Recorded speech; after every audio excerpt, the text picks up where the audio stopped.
합당하여 여호와께 즐거운 찬송을 부를지어다.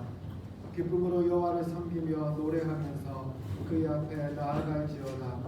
여호와가 우리 하나님이신 줄 너희는 알지어다. 그는 우리를 지으신 이요 우리는 그의 것이니 그의 백성이요 그의 기르시는 양이로다.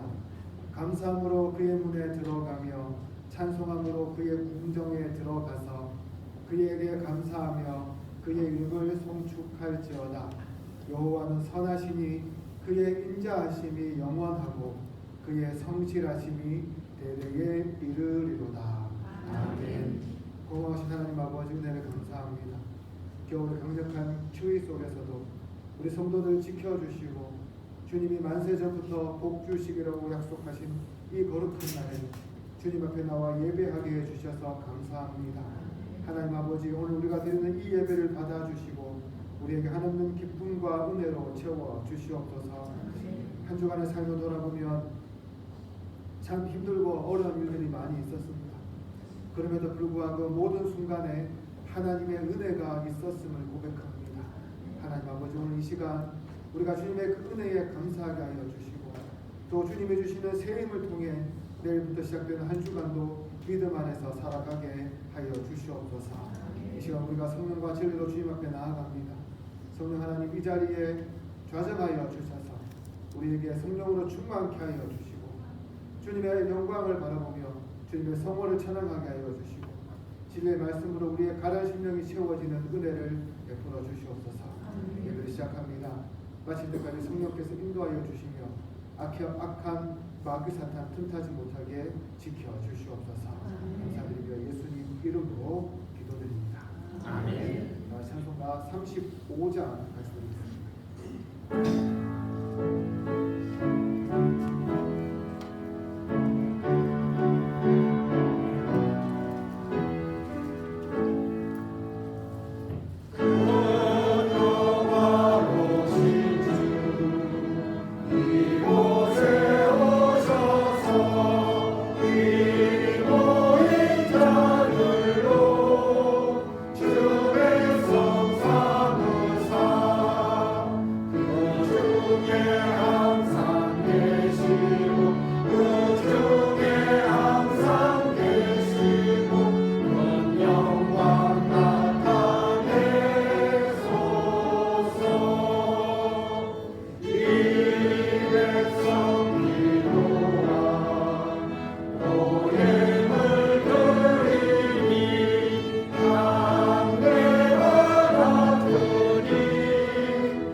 내 영혼아 여호와를 송축하라. 여호와 나의 하나님이여 주는 심히 위대하시며 종귀와 건의로 옷 입으셨나이다. 주께서 옷을 입은 같이 빛을 입으시며 하늘에 휘장같이 치시며 위에 자기 누각에 들보를 얹으시며 구름으로 자기 수레를 삼으시고 바람 날개로 다니시며 바람을 자기 사신으로 삼으시고 불꽃으로 자기 사역자를 삼으시며 땅에 기초를 놓으사 영원히 흔들리지 아니하게 하셨나이다. 주께서 물의 경계를 정하여 넘치지 못하게 하시며 다시 돌아와 땅을 덮지 못하게 하셨나이다. 여호와께서 샘을 골짜기에서 솟아나게 하시고 산 사이에 흐르게 하사 각종 들짐승에게 마시게 하시니 늘 나귀들도 해갈하며 공중의 새들도 그 가에서 깃들이며 나뭇가지 사이에서 지저귀는 도다. 그가 그의 누각에서부터 산에 물을 부어 주시니 주께서 하시는 일의 결실이 땅을 만족시켜 주는 도다. 아멘. 사도신경으로 신앙고백 드리겠습니다. 나는 전능하신 아버지 하나님 천지의 창조주를 믿습니다. 나는 그의 유일하신 아들 우리 주 예수 그리스도를 믿습니다. 그는 성령으로 잉태되어 동정녀 마리아에게서 나시고 본디오 빌라도에게 고난을 받아 십자가에 못 박혀 죽으시고 장사된 지 사흘 만에 죽은 자 가운데서 다시 살아나셨으며 하늘에 오르셔 전능하신 아버지 하나님 우편에 앉아 계시다가 거기로부터 살아있는 자와 죽은 자를 심판하러 오십니다. 나는 성령을 믿으며 거룩한 공교회와 성도의 교제와 죄를 용서받는 것과 몸의 부활과 영생을 믿습니다. 아멘. 자리 앉아주시기 바랍니다. 찬송가 89장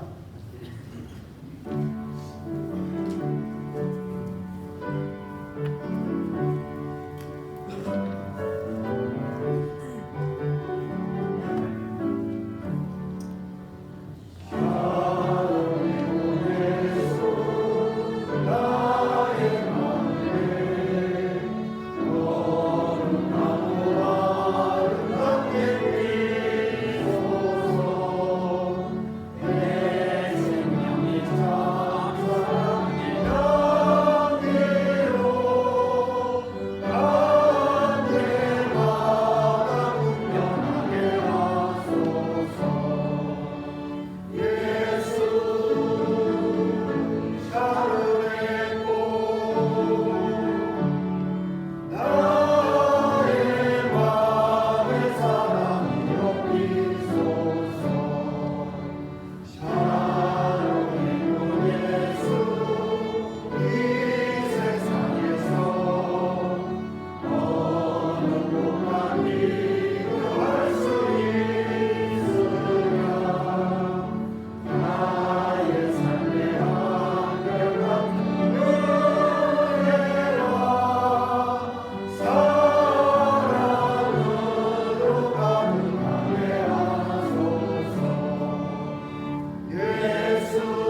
거룩하시고 사랑과 은혜가 풍성하신 하나님 아버지, 지난 한 주간도 저희와 동행하여 주시고 하나님의 은혜 안에 거하게 하셨다가 복되고 거룩한 성일 예배의 자리로 인도하여 주시니 감사드립니다. 주님의 은혜로 저희가 이 복된 자리에 모여 찬양받기에 합당하신 여호와 하나님을 경배하며 찬양으로 영광 올려드립니다. 하나님은 저희의 길이요 진리요 생명이 되셔서 날마다 주님이 기뻐하는 선한 길로 저희를 인도하여 주옵소서. 이 예배를 통하여 성령 하나님을 만나 저희의 영이 살아나고 아버지께 영광 돌리는 삶을 살아가겠다 다짐하는 복된 예배의 시간이 되게 하여 주옵소서. 지난 한 주간의 삶을 되돌아봅니다. 하나님의 뜻대로 살겠다 다짐하였지만 저희의 입술로 행동으로 주님 앞에 부끄럽게 살았던 것들이 있었다면 아버지의 긍휼로 용서하여 주옵소서. 매 순간순간마다 우리는 하나님의 자녀로 살겠다 다짐하지만 우리 안에 질성으로 인하여 우리의 이웃과 형제들 마음에 아프게 할 때가 많았습니다. 아버지, 이러한 저희 안의 죄성들을 용서하여 주시고 성령 충만을 허락하사 예수 그리스도의 이름을 붙잡고 날마다 자신을 내려놓고 참 그리스도인으로 살아갈 수 있게 인도하여 주옵소서. 이 나라를 사랑하시는 하나님, 이 땅은 혼돈의 시대에 놓여 있습니다. 지금까지 그 누구도 경험하지 못한 사건들의 연속입니다. 아버지, 국가 경제는 물론이고 많은 국민들이 경제적으로 마음적으로 불안해하는 이 나라를 불쌍히 여겨 주옵소서. 이 모든 문제들이 하루속히 정리되게 하시고 특히 이정자들이 하나님을 믿는 자들로 채워주시옵소서. 모든 지혜의 근본은 하나님을 믿고 하나님께 묻고 간구하고 무릎 꿇고 나아갈 수 있는 그런 하나님의 백성들로 채워주시옵소서. 하루속히 이 땅이 하나님을 찬양하며 경배드리며 하나님이 함께하는 하나님의 나라 되게 인도하여 주옵소서. 교회를 위하여 기도드립니다. 택함을 받은 저희들 이렇게 모여 아름다운 교회 되게 하심에 감사드립니다. 올 한 해 저희 교회 모든 성도들이 주님의 뜻을 알고 주님의 마음을 이해하고 삶을 통해 드러낼 수 있도록 은혜를 내려주옵소서. 저희의 삶을 통하여 이 지역 사회에 본이 되며 곧 삶이 전도라는 마음으로 믿지 않는 우리의 이웃들에게 예수님을 증거할 수 있는 모두 되게 하옵소서. 저희 교회 주일학교에서부터 작년에 이르기까지 모두가 작은 예수로서 세상에 선한 영향력을 주며 저희가 있는 곳이 교회요 하나님께서 함께하는 자리 되며 복의 복을 받는 축복의 통로자로 사용하여 주옵소서. 특별히 강가웃기는 영과 육의 시험과 고통 속에 방황하는 사랑하는 성도들이 있습니다. 이들의 간구와 기도에 귀 기울여 주셔서 모든 것들이 치유받고 회복되는 놀라운 역사가 있게 하여 주옵소서. 저희 교회 모든 성도들이 주시는 이도 하나님이요 가지시는 이도 하나님이심을 믿고 믿음으로 고백하며 하나님 앞에 모든 것 내려놓고 믿음으로 담대하게 나아가는 모두 되게 하옵소서. 이 시간 말씀을 듣습니다. 말씀을 전하시는 목사님께 영육간의 강건함과 성령의 충만함을 주셔서 선포되는 말씀을 통하여 저희의 심령이 옥토밭이 되어 말씀의 씨앗이 잘 뿌려져 30배, 60배, 100배의 귀한 열매를 맺는 시간 되게 은혜 내려 주옵소서. 목사님 올 한 해 기획한 모든 목회 여정 가운데 함께 하셔서 목사님이 계시는 마다 하나님의 임재를 경험하는 시간 되게 하여 주옵소서. 추운 날씨에도 불구하고 교회와 예배를 위하여 수고하고 헌신하는 손길들이 있습니다. 차량, 안내, 방송, 주차, 찬양, 식사당번 등 이들 모두가 순종하며 시간과 물질과 몸을 들여 하나님께 드립니다. 아버지, 이들의 수고를 통하여 교회가 더욱 교회다워지고 건강한 교회로 세워갈 수 있도록 사용하여 주옵소서. 찬양으로 영광 올려드립니다. 이 시간 하나님께 찬양으로 영광 올려드리는 할렐루야 찬양대를 축복하여 주옵소서. 이른 시간부터 나와 정성을 다해 하나님께 찬양을 올려드리오니 아버지 기뻐 받아주시옵고 하늘의 문을 여시고 한없는 은혜를 부어 주시옵소서. 이 모든 말씀 저희의 참 소망 되시고 주인 되시는 예수님의 이름으로 기도드립니다. 아멘.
그런 삶을 살아갈 수 있도록 하나님 역사하여 주시옵소서. 이제 말씀을 듣겠습니다. 말씀 가운데 함께하여 주시고 은혜 베풀어 주시옵소서. 감사드리며 예수님 이름으로 기도드립니다. 아멘. 다 같이 하나님 말씀 보도록 하겠습니다. 하나님 말씀은 갈라디아서 2장 11절부터 14절까지 말씀입니다. 작은 성경 신약 성경 303쪽에 있습니다. 갈라디아서 2장 11절부터 14절까지 말씀입니다. 이거 찾으셨으면 얼마 안 되니까요. 우리 같이 합독하며 읽도록 하겠습니다. 게바가 안디옥에 이르렀을 때에 책망받을 일이 있기로 내가 그를 대면하여 책망하였노라. 야고보에게서 온 어떤 이들이 이르기 전에 게바가 이방인과 함께 먹다가 그들이 오매 그가 할례자들을 두려워하여 떠나 물러가매 남은 유대인들도 그와 같이 외식함으로 바나바도 그들의 외식에 유혹되었느니라. 그러므로 나는 그들이 복음의 진리를 따라 바르게 행하지 아니함을 보고 모든 자 앞에서 게바에게 이르되 내가 유대인으로서 이방인을 따르고 유대인답게 살지 아니하면서 어찌하여 억지로 이방인을 유대인답게 살게 하려느냐 하였노라.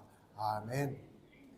제가 캐나다에 있을 때요, 한국 드라마를 종종 보곤 했는데 그때 되게 재밌게 본 드라마가 뭐냐 하면 열혈사제라는 드라마였습니다. 속편이 나왔는데 속편은 못 봤고 앞편만 봤는데 내용이 이런 거죠. 주인공이 사제예요. 천주교 사제인데 원래 사제 공부를 한 사람이 아니라 국정원 특수요원이었다가 어떻게 해서 그렇게 사제로 신분을 바뀌게 되었는데 이 사람이 전라도 어느 섬에 있다가요 서울로 사고를 쳐서 오게 됩니다. 서울에서 구담구라는 곳에서 그 성당에 머물게 되는데 거기에서 그 되게 악한 사람들과 대결을 하게 됩니다. 악한 사람들의 직업이 뭐였냐면 구청장, 경찰서장, 부장검사, 사회사업가 이런 사람들.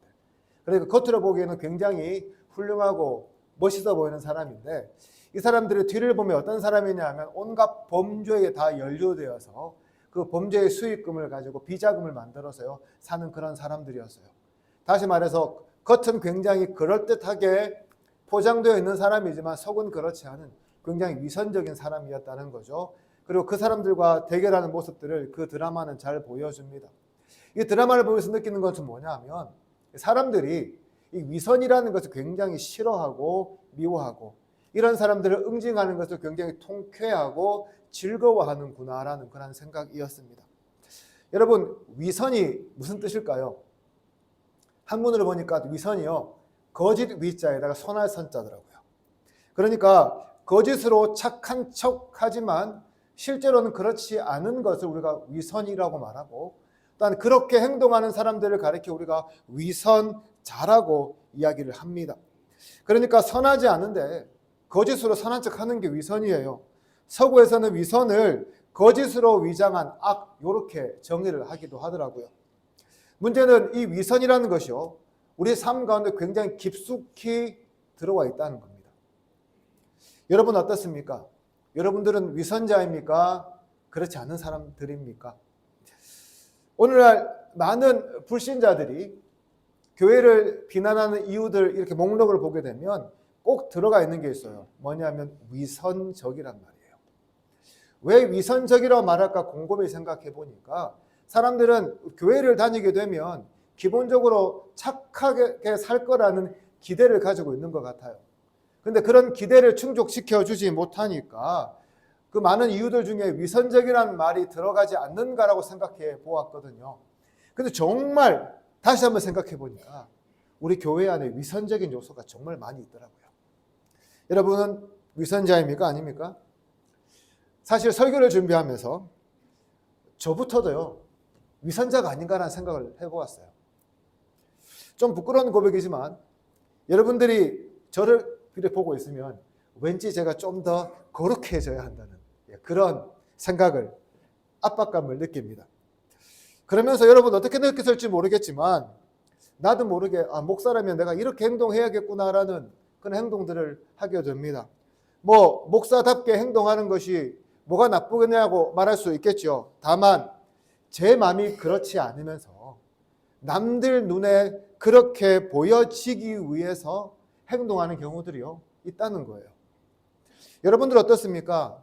내가 장로여서, 내가 권사여서, 내가 집사여서, 내가 성도여서 정말 내 마음으로는 원하지 않으면서도 억지로 어떤 신앙적인 행동을 하는 경우들 없습니까? 내가 이번 금요기도회 날도 춥고 정말 가기 싫은데 그래도 가야지 하면요, 이거 나쁜 생각 아니에요. 하나님 주신 마음이거든요. 좋은 생각이에요. 뒤에가 중요합니다. 이렇게 가면 사람들이 나를 제대로 된 권사나 장로나 집사로 생각하지 않겠어? 라고 생각하는 거예요. 내가 그래도 직분이 있는데, 내가 그래도 남들보다 좀 더 나아 보여야지라 생각하면서 기도문을 멋지게 쓰거나 헌금을 드리거나 예배에 참석하는 모든 것들이요, 교회 안에서 외식, 즉 위선에 해당된다는 겁니다. 그러니까요, 봉사 잘하고 헌신하는 게 나쁜 게 아닙니다. 마음은 안 그러면서 사람들에게 보이기 위해서 하는 그 행동 모두가 위선이라는 겁니다. 이것만 있을까요? 세상에서 우리가 왜 위선자라는 비난을 받습니까? 교회에서 보면 정말 천사같이 아름답고 그렇게 열심히 헌신하고 봉사하고 아름답게 보이는 그런 분이요, 밖에 나가면 직장에서 완전 불성실하고 태만하고 사람들과의 관계는 엉망진창이고 자기만 의롭다고 자기 고집만 세우며 나아가니까요, 사람들이 우리에게 위선자라는 딱지를 붙이는 겁니다. 그런데 사실 우리가 생각해 보면 이런 위선의 삶을 피해가기 어려워요. 왜 어렵습니까? 우리는 본질상 누구요? 죄인이거든요. 죄인이기 때문에 위선자가 될 수밖에 없고 남들의 이목을 신경 쓰면서 외식할 수밖에 없습니다. 태생이 죄인인데 이렇게 하는 게 당연하지요. 문제는 그것을 알면서도요, 돌이키지 않는 거예요. 예를 들어서 우리가 예수님 믿기로 결정합니다. 내가 예수님 뜻대로 한번 살아보겠다고, 예수님 삶을 그대로 복사해 보겠다고 결정하고 살아갑니다. 그런데 우리가 정말 그렇게 살 수 있습니까? 그렇게 살아집니까? 아니잖아요. 우리 그렇게 못 삽니다, 여러분. 우리가 죄인이어서요, 그렇게 살려고 아둥바둥 쳐도 살 수 없는 것이 우리의 원래의 본능이고 본성이라는 거예요. 그래서 예수님처럼 사는데 실패합니다. 실패하면 어떻게 합니까? 그냥 나와서 회개하면 돼요. 하나님, 내가 잘못했습니다. 내 바른 삶을 살겠습니다. 내가 이렇게 무익한 사람입니다 라고 고백하며 살면 되는데, 문제는 뭐냐면 그렇게 하지 못하고 안 그런 척 행동하는 거예요. 굉장히 신앙이 있는 척, 굉장히 믿음이 있는 좋은 척 하면서 사람들에게 보이고자 하는 모습으로 나타나게 되면 그것이 정말 문제가 된다는 거죠. 여러분, 복음이 무엇입니까? 예수님께서 우리의 모든 죄를 다 지시고 십자가에서 죽으셔서 우리 죄를 사해 주신 것이 복음입니다. 그리고 그것을 믿으면 우리가 구원을 받아요. 무슨 말이냐면 우리 모두가 다 죄인이라는 거예요. 끊임없이 죄와 싸워야 하고 우리의 의로는 구원받을 수 없음을 깨닫고 살아야 한다는 거죠. 그런데 외식하면, 위선하면 어떤 문제가 생길까요? 나의 죄가 감추어지고요, 나의 의가 드러나게 됩니다. 즉 복음이 나타나지 않아요. 왜 그렇습니까? 복음은 철저하게 나의 무능력을 고백하는 것인데 위선은 그렇게 하지 못하기 때문에 그래요. 어떻게 하면 나의 의를 드러낼까? 나의 지위를 드러낼까? 나의 능력을 드러내서 사람들로 하여금 나를 그럴듯하게 포장하며 보일 수 있을까라는 것을 날마다 골몰하게 된다는 거죠. 여러분들은 어떻습니까? 하나님이 원하시는 삶에 도달하지 못함을 알고 나의 무능력을 고백하고 회개하는 삶을 여러분 추구하고 있습니까? 아니면 그래도 내가 목사인데, 내가 장로인데, 내가 권사인데, 내가 집사인데 하면서 남들에게 어떻게든 거룩하고 뭔가 있는 모습으로 비춰지기를 원하십니까? 사람들 앞에서는 믿음 있는 척하지만 전혀 실제로는 그렇지 못한 것이 솔직한 오늘날 우리의 모습은 아닙니까? 저도 목사이지만 앞서 말씀드린 것처럼요, 이 외식, 이 위선의 유혹을 떨쳐버리기가 참 어렵습니다. 그렇습니다. 어떻게 보면 우리는 그리스도인으로 살아가고 있지만, 그래서 하나님 나라의 백성으로 살아가고 있지만 위선이라는 것에 붙들려서 살아갈 때가 참으로 많다는 사실을 우리가 깨닫게 된다는 것이죠. 오늘 본문에서 우리는 한 사도의 위선적인 모습을 찾아보게 됩니다. 누구입니까? 게바, 바로 베드로죠. 오늘 본문 12절은 베드로가 예루살렘으로부터 안디옥에 와서 그곳에 이방인 신자들과 식사의 교제를 나누었다고 말씀합니다. 이 당시 일반적인 유대인들은 이방인과 식사하는 것을 원천적으로 피했습니다. 왜요? 그렇게 되면 자기들이 오염될 줄 모른다고 생각했기 때문이죠. 그렇게 생각해 본다면 베드로가 예루살렘에 올라와서 안디옥 이방 신자들과 식사의 교제를 나누었다는 것은 굉장히 파격적인 행보라고 말할 수 있습니다. 그래서 이 베드로의 이 행동은 안디옥 교회 성도들에게 굉장히 신선하게 다가왔을 것이고요. 또 베드로 사도가 정말 우리를 사랑하고 우리의 입장을 헤아리고 있구나라고 생각하도록 만들었을 겁니다. 다시 말해서 이 식사로 인해서 안디옥 교회의 베드로에 대한 호감도가요, 굉장히 급상승하게 되었다는 거죠. 사실 베드로가 이방인과 식사하는 것은 그렇게 어색한 모습이 아닙니다. 왜냐하면 사도행전 10장에 보시면 우리가 잘 아는 사건이 나와요. 무슨 사건이냐면 베드로가 고넬료의 가정에 가서 그 가정에 전도하고 구원하는 일들이 일어납니다. 그런데 하나님께서 베드로를 그곳에 보내시기 전에요, 베드로가 밥 먹기 전에 잠깐 기도하면서 환상을 보게 되는데 하나의 환상을 보여줍니다. 어떤 환상이냐면 사도행전 10장 11절 이하에서 이렇게 설명되어 있습니다. 세번역 성경을 보면 이렇게 말씀합니다. 그는 하늘이 열리고 큰 보자기 같은 그릇이 내 귀퉁이가 끈에 매달려서 땅으로 드리워져 내려오는 것을 보았다. 그 안에는 온갖 네발 짐승들과 땅에 기어다니는 것들과 공중의 새들이 골고루 들어 있었다. 그때에 베드로야 일어나서 잡아먹으라 하는 음성이 들려왔다. 베드로가 대답하였다. 주님, 절대로 그럴 수 없습니다. 나는 속되고 부정한 것을 한 번도 먹은 일이 없습니다. 그랬더니 두 번째 음성이 다시 들려왔다.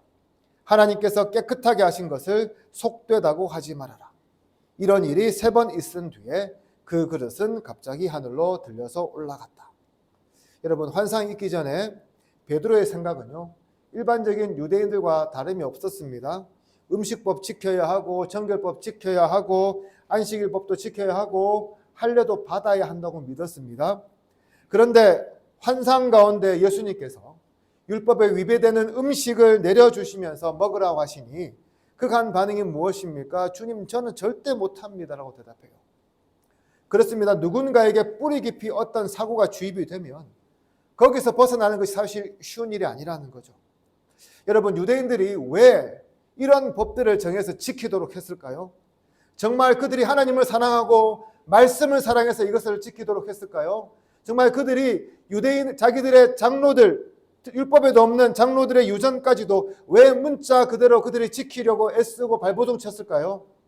여러분, 정결법에 보면요, 밥 먹기 전에 손을 씻어야 돼요. 그냥 한번 생각해 보세요. 내가 밥 먹기 전에 손을 씻으면 위생에 좋긴 하지만 내가 손 안 씻는다고 죽습니까? 내가 병에 걸립니까? 그렇지 않을 때가 더 많아요. 즉, 손 씻고 안 씻고 별로 중요하지 않다는 거죠. 부정한 짐승 입에 대지 않는다고 내 건강이 좋아지거나 나빠집니까? 여러분, 돼지고기 얼마나 맛있습니까? 그렇죠? 저 돼지고기 참 좋아하거든요. 돼지고기 비타민 B도 많고 영양도 좋아요. 그러면 이 부정한 돼지 먹는다고 뭐가 달라집니까? 달라진 게 없어요. 안식일 규정 철저히 지키고 할례를 몸에 새겨져 있다고 하면 내가 뭐가 달라지는 게 있습니까? 사실 내 입장에서는요, 달라지는 게 아무것도 없습니다. 그런데 뭐가 달라집니까? 사람들 보기에는 달라집니다. 바리새인들처럼 10에 2, 3조 해보십시오. 사람들이 굉장히 대단하게 볼 거예요. 여러분, 밥 먹을 때마다 손 깨끗이 씻어보세요. 예수 믿는 것 때문에. 사람들이 좀 다르게 볼 거예요. 그렇지 않을까요? 음식 먹을 때마다 음식 가려 먹는다고 생각해 보세요. 나는 별 상관없지만 다른 사람들을 나를 보는 눈이요, 달라지는 거예요. 어떻게 해요? 우러러 보는 거죠. 왜요? 내가 이룰 수 없는 경지에서 믿음의 생활하네. 나와는 다른 사람이네 라고 쳐다본다는 거죠. 오늘날로 하면 어떤 것일까요? 사업가가요, 세금 떼고 순수익에서 11조 하는 것이 아니라 매출액에서 11조 한다고 한번 생각해 보세요. 어마어마하거든요. 대단하게 보지 않을까요? 어떤 분이 매일매일 우리 교회에 와서 철야기도 한다고 생각해 보세요. 여러분, 그분 보면 고개가 숙여지지 않을까요? 우리가 감히 내어놓기 힘든 거금을 헌금하거나 가정을 거의 포기하고 교회 일에 몰입하며 교회에 살다시피 하는 분들 보면 여러분 어떤 생각 하시겠습니까? 아, 저 사람 정말 나와는 달라, 대단하네라고 여러분 인정해 주지 않을까요? 그렇습니다. 여러분, 유대주의의 잔재는 아직도 교회 안에 남아 있습니다. 어떻게 해요? 우리에게 위선이라는 것을 통해 남아 있습니다. 정말 하나님을 너무 사랑해서 그렇게 한다면 우리가 존경해야 하는 것이 마땅합니다. 그러나 남들에게 존경을 받기 위해서 이런 일을 한다면 그것이야말로 뭐라고요? 위선이라고 오늘 본문은 이야기하고 있습니다. 예수님 이 당시 존경을 한무에 받던 바리새인들 향해 뭐라 말합니까? 다른 사람들이 우러러보고 있었어요. 그런데 뭐라 그래요? 외식하는 자다, 위선하는 자라고 말씀하시죠. 그렇게 비판하십니다. 문제는 복음을 모를 때 그러면 이해가 갑니다. 그런데 복음을 잘 알고 있으면서도요, 우리는 이런 위선의 유혹을 잘 버리지 못합니다. 오늘 본문을 다시 한번 보십시오.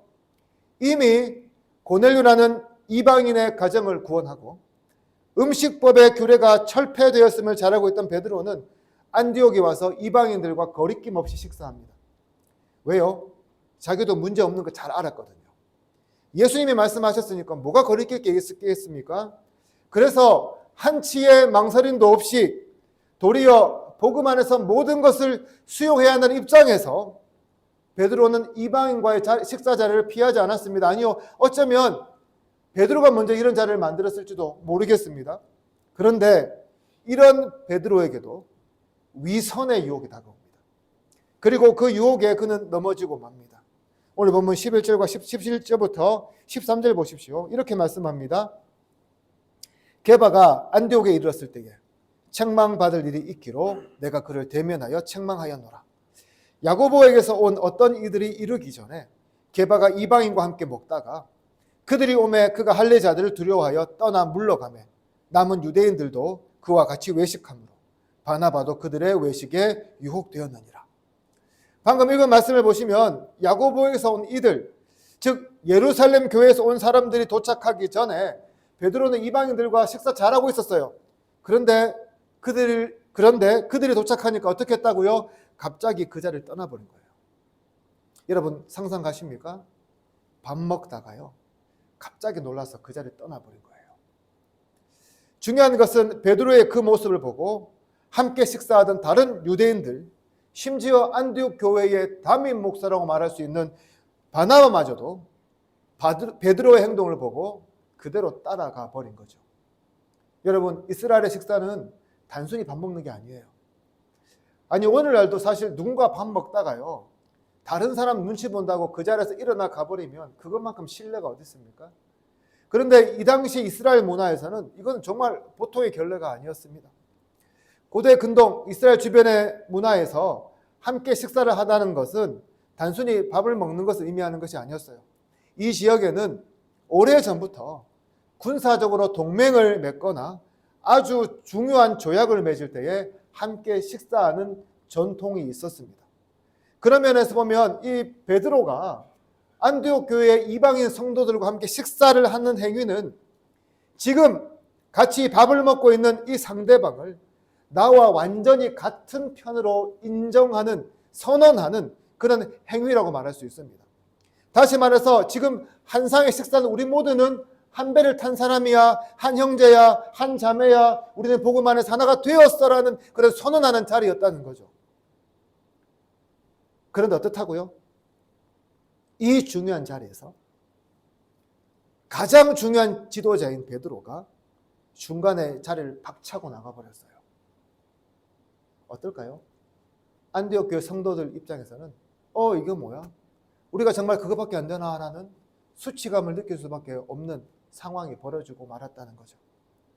물론 베드로의 상황을 이해하지 못하는 것은 아닙니다.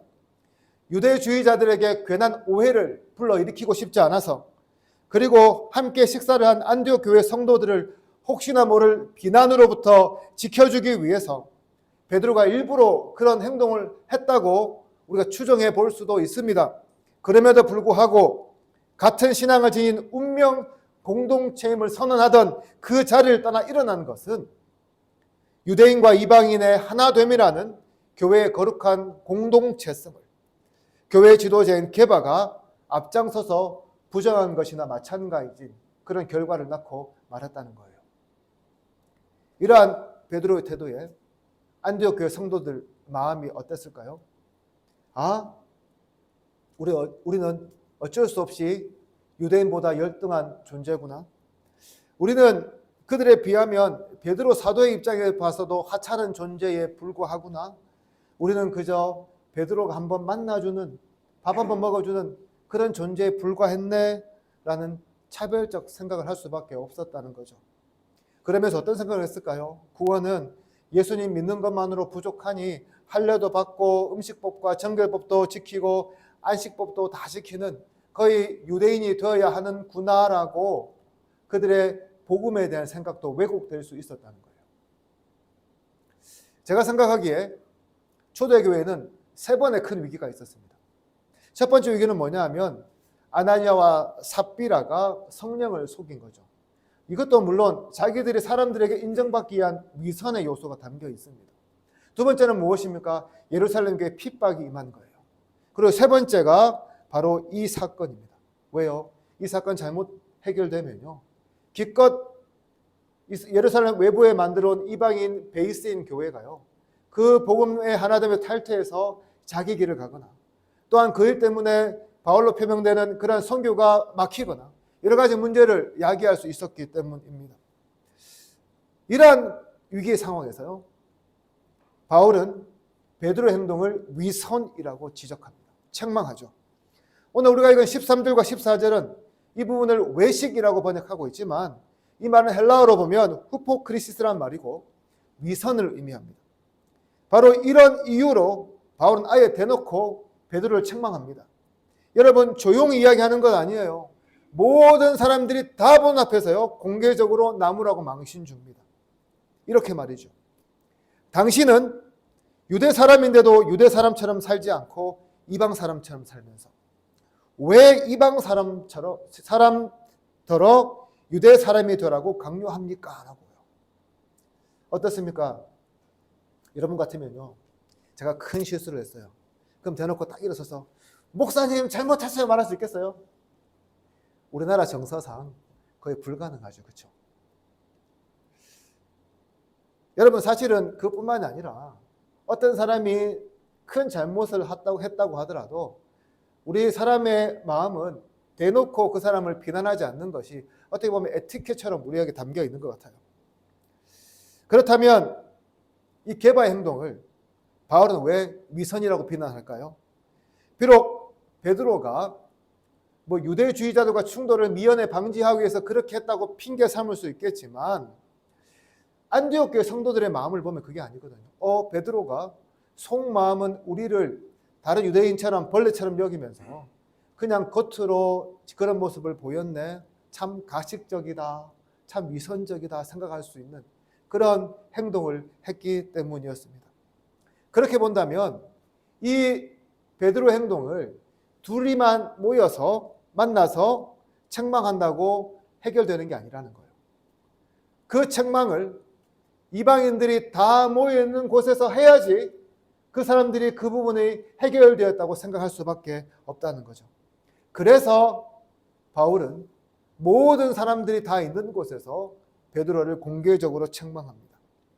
게바와 바나바의 실책으로 말미암아 자칫 깨어질 위기에 놓여있던 유대인과 이방인의 연합을 회복하고 온전한 공교회성을 지키기 위해서 바울은 자기보다 한참 선배이면서 이 당시 가장 높은 권위를 가지고 있었던 사도 베드로의 위선적 행동을 모든 신자들 앞에서 노골적으로 책망하였던 거죠.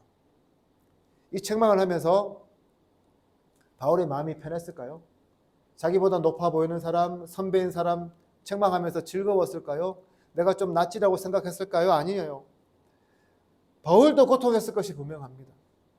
그러나 이 안디옥 교회가 위선이라는 유혹에 의해서 파괴되는 것을 원하지 않았기 때문에, 이 위선 때문에 교회가 분열되는 것을 원하지 않았기 때문에 부득불 자기의 마음이 아프면서도 고통스러우면서도 남들 다 본 앞에서 책망하는 그런 일을 했다는 거죠. 사랑하는 성도 여러분, 오늘도 예수님은 우리에게요, 위선이 아닌 복음을 따라 살 것을 말씀하십니다. 만약 우리가 위선에 빠져 있다면, 위선의 유혹에 시달리고 있다면 거기에서 돌이킬 것을 말씀합니다. 나의 의로는 무엇도 안 됨을 알고 주님께 돌아와서 주님 앞에 회개하고 주님 앞에 새 출발할 것을 명령하고 계십니다. 여러분, 구약의 이스라엘이 왜 망했는 줄 아세요? 그들이 돌아오지 않아서 망했어요. 거짓 선지자들이 날마다 달콤한 말만 해주는 것에 중독되어서 망했어요.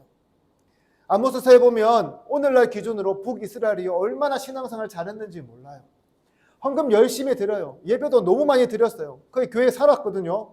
그것도 부족해서 어떤 일까지 했냐면 남유다 최남단에 있는 브엘세바까지요, 성지순례 갈 정도로 이 사람들이 열심을 낸 사람들이었어요. 오늘날 우리가 비슷하지 않습니까? 그런데요, 망했어요. 왜 망했습니까? 돌아오지 않아서 망했어요. 하나님께 돌아오지 않고 자기들이 규정해 놓은 신앙의 체계를 열심히 따르는 그런 위선적 신앙을 살다가 망했어요. 남유다도 마찬가지거든요. 예레미야 시대의 거짓 선지자들이 성전이 있는 한 우리는 결코 망하지 않을 거야라는 그 말에 중독되어서 망했어요. 얼마나 예레미야가요, 가슴을 치하고 피를 토하는 심정으로 돌아오라고 말했는지 몰라요. 그런데 안 들어요. 왜요? 거짓 선지자 말이 너무 달콤하고 좋으니까. 그래서 성전 중심의 생활을 얼마나 열심히 했는지 모릅니다. 그런데 나라가 어떻게 해요? 망했어요. 나라가 망함으로 그들의 행동이 위선이었다는 것이 증명되고 말았다는 거죠. 오늘 우리의 모습은 어떻습니까? 우리가 왜 위선적인 행동을 합니까? 위선을 하면 내가 남들에게 좀 더 나아 보이기 때문 아닙니까? 다른 사람들과 비교해서 내가 좀 더 낫다는 평가를 받고 싶기 때문 아닙니까? 그것을 가지고 내가 너보다 더 나으니까 내가 너를 정죄해도 되라고 우리가 생각하기 때문이 아닙니까? 그러나 여러분, 위선은요, 결코 우리를 하나님께로 인도할 수 없습니다. 우리는 여러분 죄인이어서요, 결코 완벽한 존재가 될 수 없습니다.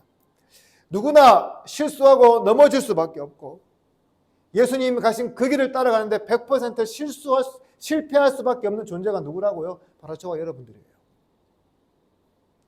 그렇다면 우리가 예수 믿어도 예수님의 삶에 도달할 수 없음을 보고 좌절할 때, 예수 믿다가 기쁨이 사라질 때, 예수 믿어도 행복하지 않을 때 가장 먼저 해야 할 것이 무엇입니까? 여러분, 위선이 아니에요. 돌아오는 거예요. 돌아와 회개하고요, 주님 바라보고 주님 의지하는 거예요. 주님, 저 도저히 못하겠습니다. 나에게 주님을 따를 수 있는 능력을 주세요. 주님, 오늘도 내가 또 넘어졌어요. 하나님 용서해 주세요. 주님, 내가 온전한 기쁨으로 주님을 예배할 수 있는 그런 은혜를 베풀어 주세요 라고 우리가 기도하는 것 외에는요, 아무런 답이 없다는 겁니다.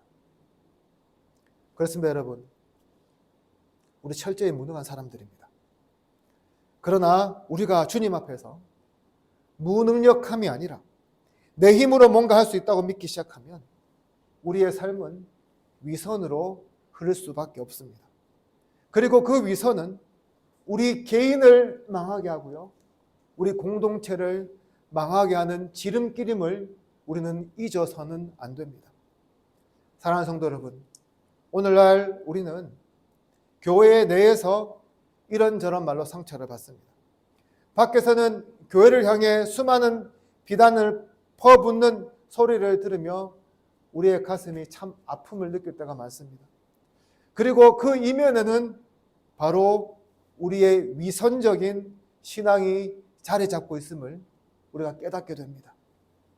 사랑하는 성도 여러분, 오늘 이 시간 여러분들의 신앙을 한번 점검해 보시기를 바랍니다. 나의 신앙은 위선적인가? 아니면 복음적인가?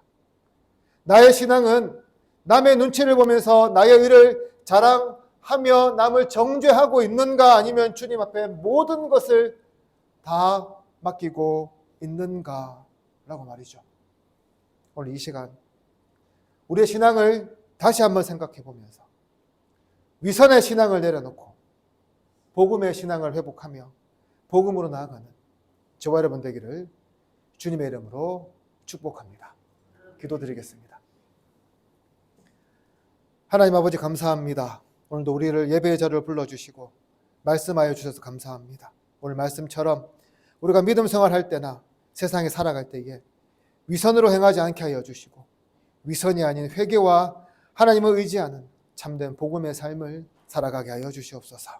감사드리며 예수님 이름으로 기도드립니다. 아멘. 다 같이 말씀을 생각하시면서 찬송가 542장 같이 드리겠습니다.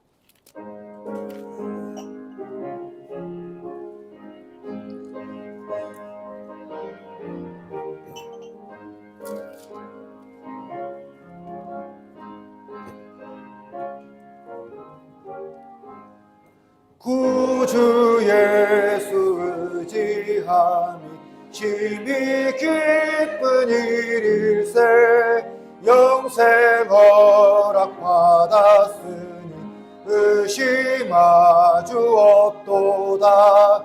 예수 믿는 것은 받은 증거 많도다. 예수 귀한 예수 믿음 더욱 주소서.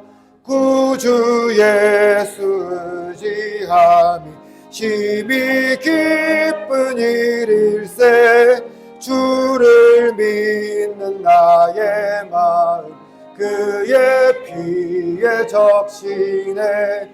예수 믿는 것은 받은 증거 많도다.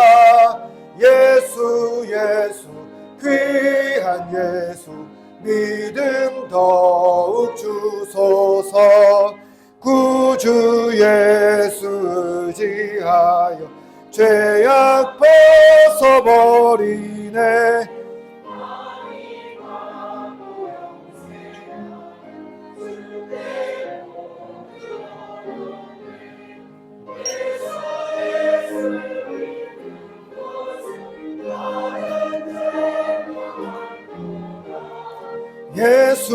예수 귀한 예수 믿음 더욱 주소서.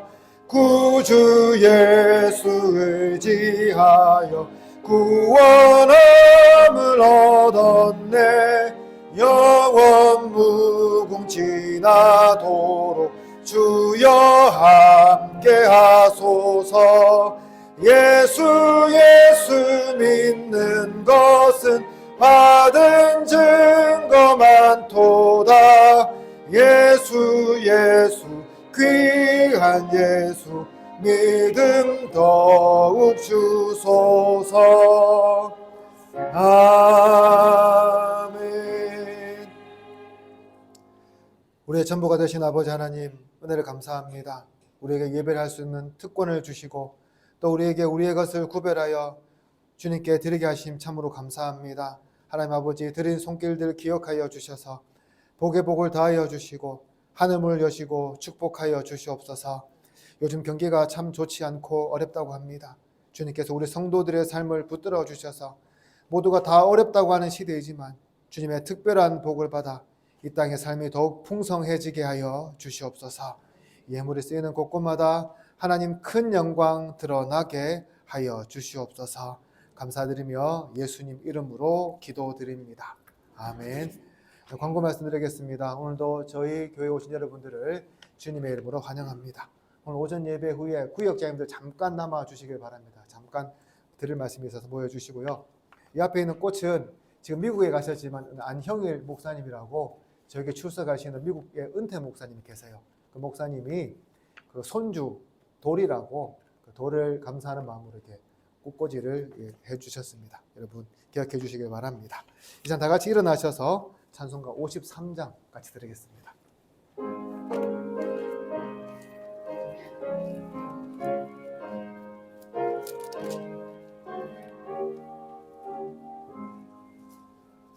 성전을 떠나가기 전 머리를 숙일 때 주께서 함께 계시고 복 내려 주소서. 집으로 돌아가는 길 주동해 하시고 내 모든 언행 심사를 다 지켜주소서. 거룩한 날이 다가고 저녁이 되도록 주 우리 맘에 빛 되사 늘 계시옵소서. 아멘.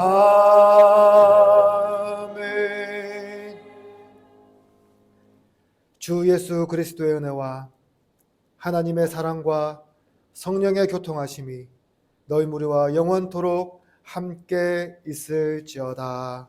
아멘.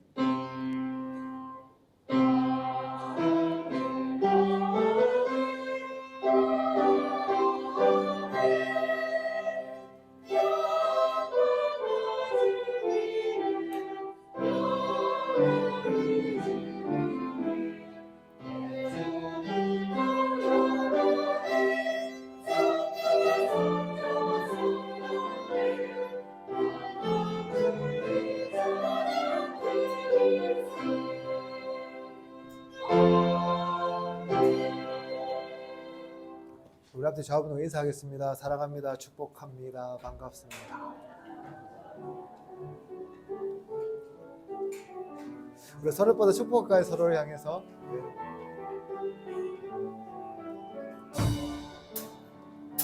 주께 힘을 얻고 그 마음에 시온의 대로가 있는 그대는 하나님의 축복의 사람이죠. 주님 그대를 너무 기뻐하시죠. 주의 집에 거하기를 사모하고 주를 항상 찬송하는 그대는 하나님의 축복의 사람이죠. 주님 그대를 너무 사랑하시죠. 본인의 섬김은 아름다운 찬송, 그대 헌신을 향